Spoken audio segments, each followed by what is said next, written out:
and I give the call to the member for Flynn. Thank you, Mr Speaker. My question is to the Minister of Resources and Water.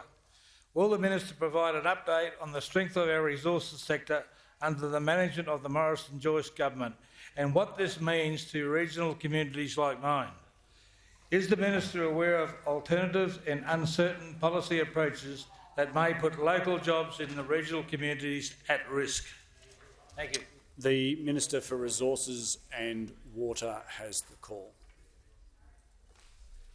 Well, thank you very much, Mr Speaker. Can I thank the honourable member for Flynn for his question? The member for Flynn does a lot of Ks, Mr Speaker, tens of thousands of kilometres every single year. He goes to places like Tieri, like Mowra, like Blackwater, like Rolleston, like Springsure, like Emerald.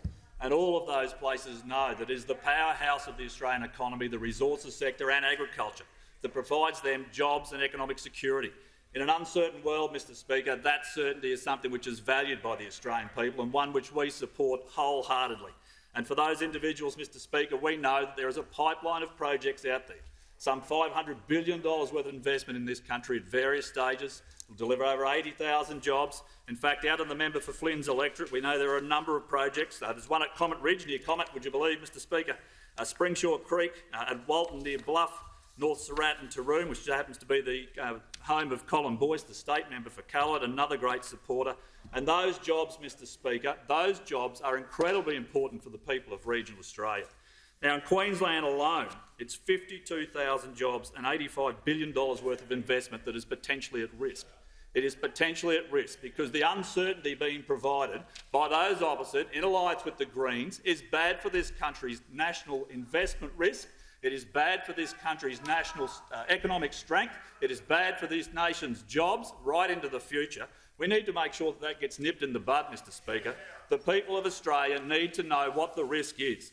Now, we've seen the member for Melbourne out again, Mr Speaker, out on Sky News with Tom Connell this morning, and we know that he was part of and a signatory to the former Prime Minister Julia Gillard and Bob Brown's Labor Green Alliance in 2010.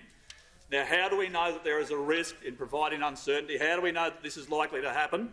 Well, the member for Melbourne, and I quote, on that interview, "We're coming back now to finish the job. We're coming back now to finish the job." Well, I know what jobs they want to get rid of, Mr Speaker. It is the jobs of the people in the resources sector. $500 billion worth of investment, 80,000 plus jobs. Labor, in alliance with the Greens, would destroy certainty of investment in this country. That is not in our national interest. At a time of significant insecurity, Mr Speaker, right around the world, and uncertainty, we need the money that gets put forward by the Australian resources sector. We know they're on track to break all records, $379 billion. We know that they provide 300,000 direct jobs, particularly in regional Australia. And what do we see from those opposite, Mr Speaker? We know that City Labor, in combination with the Leader of the Opposition, they're like a ping-pong ball in the surf. They're up, they're down, they're left, they keep going left. It's like they're caught in a riptide, Mr Speaker. We want to see certainty for the resources sector. It is deals like those between the Greens and the Labor Party that will destroy the resources sector in this country. We want more jobs, not less. We want a stronger economy. That's in our national interest. The Minister's time has expired.